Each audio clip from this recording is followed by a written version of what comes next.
नीरज को घर से गए 24 घंटे से भी ज्यादा हो गए और उसका कुछ पता नहीं चला, तो उसकी पत्नी रूबी ने थाना पंतनगर जाकर उसकी गुमशुदगी दर्ज करा दी। इसके बाद उसके घर से गायब होने की जानकारी अपने सभी नाते रिश्तेदारों को देने के साथ साथ ससुराल वालों को भी दे दी थी। नीरज के इस तरह अचानक गायब हो जाने की सूचना से उसके घर में कोहराम मच गया। नीरज के गायब होने की जानकारी उसके मामा को हुई तो वह भी परेशान हो उठे। उस समय वह गांव में थे। उन्होंने अपने बहनोई यानी नीरज के पिता रघुनाथ ठाकुर एवं उसके बड़े भाई को साथ लिया और महानगर मुंबई आ गए। नीरज की पत्नी रूबी ने उन लोगों को बताया कि उस दिन वह घर से 250 रुपए लेकर निकले तो लौटकर नहीं आए। जब उन्हें गए 24 घंटे से भी ज्यादा हो गए तो उसका धैर्य जवाब देने लगा।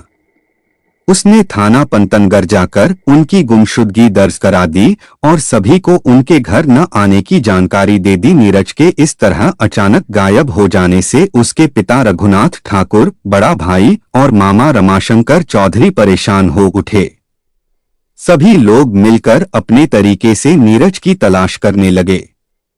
वे मुंबई में रहने वाले अपने सभी नाते रिश्तेदारों के यहाँ तो गए ही, उन अस्पतालों में भी गए जहां एक्सीडेंट के बाद लोगों को इलाज के लिए ले जाया जाता है।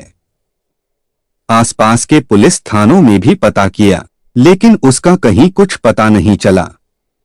किसी की समझ में नहीं आ रहा था कि आखिर नीरज बिना कुछ बताए क्यों और कहां चला गया। बेटे के अचानक गायब होने की चिंता और भागदौड़ में पिता रघुनाथ ठाकुर बीमार पड़ गए। एक दिन सभी लोग नीरज के बारे में ही चर्चा कर रहे थे। तभी रूबी ने अपने मामा ससुर रमाशंकर चौधरी से कहा, परसों आधी रात को जब मैं शौचालय गई थी तो मुझे लगा कि वह शौचालय के गड्ढे से कह रहे हैं कि रूबी मैं यहाँ हूँ। उनकी आवाज सुनकर मैं चौंकी। मैं शौचालय के गड्ढे के पास यह सोचकर गई कि शायद वह आवाज दोबारा आए, लेकिन आवाज दोबारा नहीं आई। थोड़ी देर मैं वहां खड़ी रही, उसके बाद मुझे लगा कि शायद मुझे वहम हुआ है। मैं कमरे में आ गई। अंधविश्वासों पर विश्वास करने वाले नीरज के मामा रमाशंकर चौधरी ने अपनी मौत का सच बताने वाली तमाम प्रेत आत्माओं के किस्से सुन रखे थे, इसलिए उन्हें लगा कि अपनी मौत का सच बताने के लिए नीरज की आत्मा भटक रही है।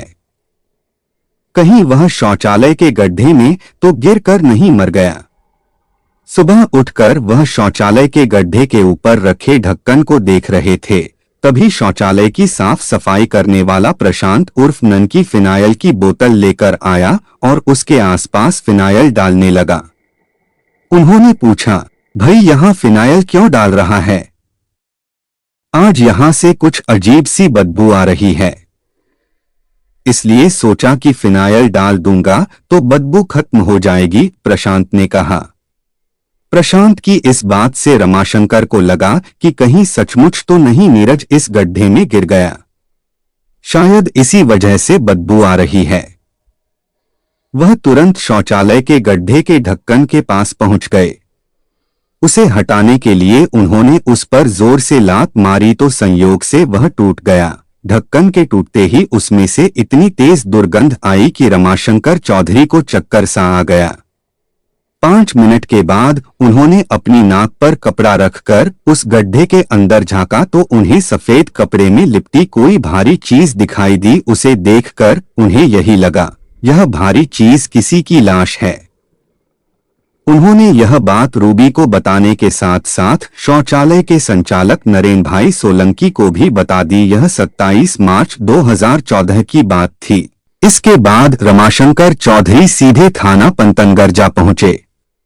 उन्होंने पूरी बात ड्यूटी पर तैनात सब इंस्पेक्टर देवेंद्र ओवहाल को बताई तो उन्होंने तुरंत इस बात की जानकारी अपने अधिकारियों को दे दी। इसके बाद वह अपने साथ हेड कांस्टेबल चंद्रकांत गोरे, किशनराव नावड़कर, प्रशांत शिर्के, कांस्टेबल संतोष गुरु और पंकज भोसले को साथ लेकर सहकारनगर मार्केट स्थित न्यू सुविधा सुलभ शौचालय पहुंच गए। पुलिस टीम के घटनास्थल तक पहुंचने तक वहां काफी भीड़ लग चुकी थी। सब इंस्पेक्टर देवेंद्र ओवहाल ने घटनास्थल का निरीक्षण किया। उन्हें भी लगा कि गड्ढे में पड़ी चीज लाश ही है, तो उन्होंने उसे निकलवाने के लिए फायर ब्रिगेड के कर्मचारियों को बुला लिया। फायर ब्रिगेड के कर्मचारियों ने जब सफेद चादर में लिपटी उस चीज को निकाला तो वह सचमुच लाश थी। लाश इस तरह सड़ चुकी थी कि उसकी शिनाख्त नहीं हो सकती थी, लेकिन लाश के हाथ में जो घड़ी बंधी थी उसे देखकर रमाशंकर चौधरी और रूबी ने बताया कि यह घड़ी तो नीरज ठाकुर की है। नीरज कई दिनों से गायब था, इससे साफ हो गया कि वह लाश नीरज की ही थी।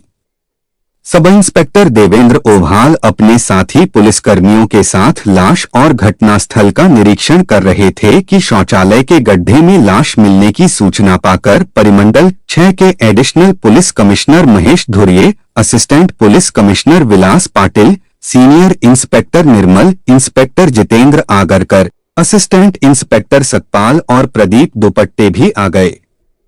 पुलिस अधिकारियों ने सरसरी नजर से घटनास्थल और लाश का निरीक्षण करके घटना की जांच की जिम्मेदारी सीनियर इंस्पेक्टर निर्मल को सौंप दी। सीनियर इंस्पेक्टर निर्मल ने सहकर्मियों की मदद से घटनास्थल की सारी औपचारिकताएं पूरी कर लाश को पोस्टमार्टम के लिए घाटकों पर स्थित राजावाड़ी अस्पताल भिजवा दिया। इसके बाद थाने लौटकर सीनियर इंस्पेक्टर निर्मल ने इस मामले की जांच इंस्पेक्टर जितेंद्र आगरकर को सौंप दी। इसके बाद जितेंद्र आगरकर ने उनके निर्देशन में जांच की जो रूपरेखा तैयार की, उसी के अनुरूप जांच शुरू कर दी गई। सबसे पहले तो उन्होंने मृतक नीरज ठाकुर के घर वालों के साथ साथ न्यू सुविधा सुलभ शौचालय के संचालक नरेन भाई सोलंकी को भी पूछताछ के लिए थाने बुला लिया। नीरज के घर वालों तथा न्यू सुविधा सुलभ शौचालय के संचालक नरेन भाई सोलंकी ने जो बताया, जांच अधिकारी इंस्पेक्टर जितेंद्र आगरकर को मृतक की पत्नी रूबी पर संदेह हुआ। उन्होंने उस पर नजर रखनी शुरू कर दी। उन्होंने देखा कि पति की मौत के बाद किसी औरत के चेहरे पर जो दुख और परेशानी दिखाई देती है, रूबी के चेहरे पर वैसा कुछ भी नहीं था। इसी से उन्हें आशंका हुई कि किसी न किसी रूप में रूबी अपने पति की हत्या के मामले में जरूर जुड़ी है, लेकिन इतने भर से उसे गिरफ्तार नहीं किया जा सकता था। इसलिए वह उसके खिलाफ ठोस सबूत जुटाने लगे। सबूत जुटाने के लिए उन्होंने रूबी के मोबाइल फोन की कॉल डिटेल्स निकलवाने के साथ न्यू सुविधा सुलभ शौचालय के आसपास रहने वालों से गुपचुप तरीके से पूछताछ की तो उन्हें रूबी के खिलाफ ऐसे तमाम सबूत मिल गए जो उसे थाने तक ले जाने के लिए पर्याप्त थे। लोगों ने बताया था कि रूबी और नीरज के बीच अक्सर लड़ाई झगड़ा होता रहता था। यह लड़ाई झगड़ा शौचालय पर ही काम करने वाले संतोष झा को लेकर होता था, क्योंकि रूबी के उससे अवैध संबंध थे। इसके बाद इंस्पेक्टर जितेंद्र आगरकर ने न्यू सुविधा सुलभ शौचालय पर काम करने वाले प्रशांत कुमार चौधरी और मृतक नीरज ठाकुर की पत्नी रूबी को एक बार फिर पूछताछ के लिए थाने बुला लिया। इस बार दोनों काफी डरे हुए थे, इसलिए थाने आते ही उन्होंने अपना अपराध स्वीकार कर लिया। रूबी ने बताया कि उसी ने प्रेमी संतोष झा के साथ मिलकर नीरज की हत्या की थी। हत्या में प्रशांत ने भी उसकी मदद की थी। इसके बाद रूबी और प्रशांत ने नीरज की हत्या की जो कहानी सुनाई वह इस प्रकार थी। 35 वर्षीय नीरज ठाकुर मूल रूप से बिहार के जिला मुजफ्फरपुर के थाना सफरा का रहने वाला था। उसके परिवार में माता पिता, एक बड़ा भाई और एक बहन थी। उम्र होने पर सभी बहन भाइयों की शादी हो गई। नीरज 3 बच्चों का पिता भी बन गया। इस परिवार का गुजर बसर खेती से होता था। जमीन ज्यादा नहीं थी, इसलिए परिवार बढ़ा तो गुजर बसर में परेशानी होने लगी। बड़ा भाई पिता रघुनाथ ठाकुर के साथ खेती कराता था, इसलिए नीरज ने सोचा कि वह घर छोड़कर किसी शहर चला जाए जहां वह 4 पैसे कमा सके। घर वालों को भला इस बात पर क्या ऐतराज हो सकता था। उन्होंने हाँ भी भर दी तो 5 साल पहले घर वालों का आशीर्वाद लेकर नीरज नौकरी की तलाश में महानगर मुंबई पहुंच गया। वहां सांताक्रुज ईस्ट गोलीवार में उसके मामा रमाशंकर चौधरी रहते थे। उनका अपना स्वयं का व्यवसाय था। वह मामा के साथ रहकर छोटे मोटे काम करने लगा।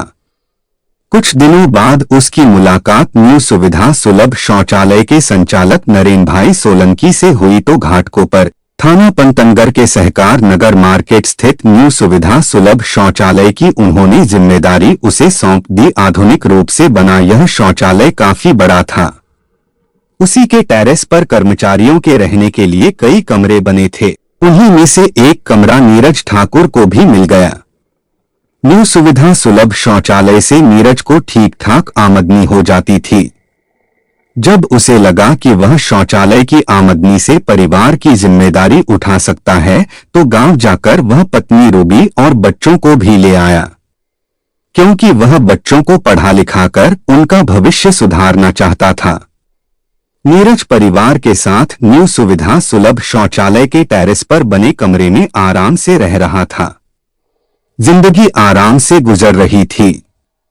लेकिन जैसे ही उसकी जिंदगी में उसका दोस्त संतोष झा दाखिल हुआ, उसकी सारी खुशियों में ग्रहण लग गया।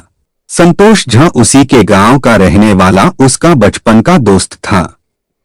वह मुंबई आया तो उसने उसे अपने पास ही रख लिया। गांव का और दोस्त होने की वजह से संतोष नीरज के कमरे पर भी आता जाता था। वह उसकी पत्नी रूबी को भाभी कहता था। इसी रिश्ते की वजह से दोनों में हंसी मजाक भी होता रहता था। इसी हंसी मजाक में पत्नी बच्चों से दूर रह रहा संतोष धीरे धीरे रूबी की ओर आकर्षित होने लगा। मन की बात उसके हाव भाव से जाहिर होने लगी तो रूबी को भांपते देर नहीं लगी कि उसके मन में क्या है। उसे अपनी ओर आकर्षित होते देख रूबी भी उसकी ओर खींचने लगी। इससे संतोष का साहस बढ़ा और वह कुछ ज्यादा ही रूबी के कमरे पर आने जाने लगा। घंटों बैठा संतोष रूबी से मीठी मीठी बातें करता रहता। रूबी को उसके मन की बात पता ही थी, इसलिए वह उससे बातें भी वैसी ही करती थी। संतोष की ओर रूबी के आकर्षित होने की सबसे बड़ी वजह यह थी कि नीरज जब से उसे मुंबई लाया था, उसी छोटे से कमरे में कैद कर दिया था। उसकी दुनिया उसी छोटे से कमरे में कैद होकर रह गई थी। नीरज अपने काम में ही व्यस्त रहता था। ऐसे में उसका कोई मिलने जुलने वाला था तो सिर्फ संतोष। वही उसके सुख दुख का भी ख्याल रखता था और जरूरतें भी पूरी करता था, क्योंकि नीरज के पास उसके लिए समय ही नहीं होता था। संतोष ही उसके बेचैन मन को थोड़ा सुकून पहुंचाता था। संतोष शादीशुदा ही नहीं था, बल्कि उसके बच्चे भी थे। उसे नारी मन की अच्छी खासी जानकारी थी। अपनी इसी जानकारी का फायदा उठाते हुए वह जल्दी ही रूबी के बेचैन मन को सुकून पहुंचाते पहुंचाते तन को भी सुकून पहुंचाने लगा। रूबी को उसने जो प्यार दिया वह उसकी दीवानी हो गई। अब उसे नीरज के बजाय संतोष से ज्यादा सुख और आनंद मिलने लगा, इसलिए वह नीरज को भूलती चली गई। मर्यादा की कड़ियां बिखर चुकी थीं। दोनों को जब भी मौका मिलता अपने अपने अरमान पूरे कर लेते। इस तरह नीरज की पीठ पीछे दोनों मौज मस्ती करते रहे। लेकिन पाप का घड़ा भरता है तो छलक ही उठता है। उसी तरह जब संतोष और रूबी ने हदें पार कर दी तो एक दिन नीरज की नजर उन पर पड़ गई। उसने दोनों को रंगरलियां मनाते अपनी आंखों से देख लिया। नीरज ने सपने में भी नहीं सोचा था कि 7 जन्मों तक रिश्ता निभाने का वादा करने वाली पत्नी एक जन्म भी रिश्ता नहीं निभा पाएगी। संतोष तो निकल भागा था, रूबी फंस गई। नीरज ने उसकी जमकर पिटाई की पत्नी की इस बेवफाई से वह अंदर तक टूट गया। बेवफा पत्नी से उसे नफरत हो गई। इसके बाद घर में कलह रहने लगी। नीरज ने रूबी का जीना मुहाल कर दिया। रोज रोज की मारपीट और लड़ाई झगड़े से तो रूबी परेशान थी ही, आस पड़ोस में उसकी बदनामी भी हो रही थी। वह इस सब से तंग आ गई तो इससे निजात पाने के बारे में सोचने लगी। उसे लगा इस सब से उसे तभी निजात मिलेगी जब नीरज न रहे।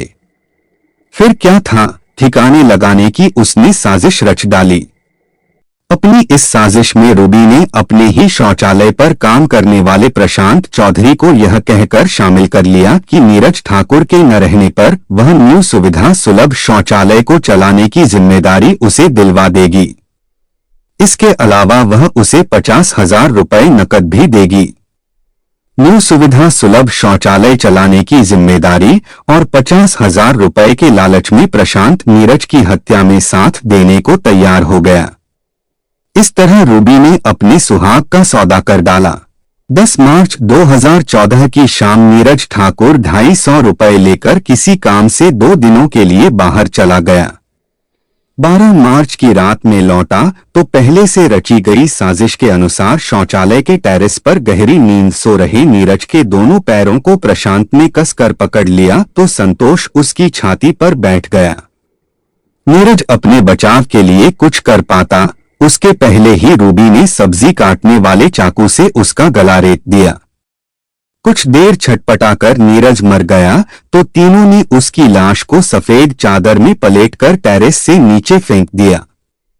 इसके बाद तीनों नीचे आए और शौचालय के गड्ढे का ढक्कन खोलकर लाश उसी में डाल दी। इसके बाद ढक्कन को फिर से बंद कर दिया गया।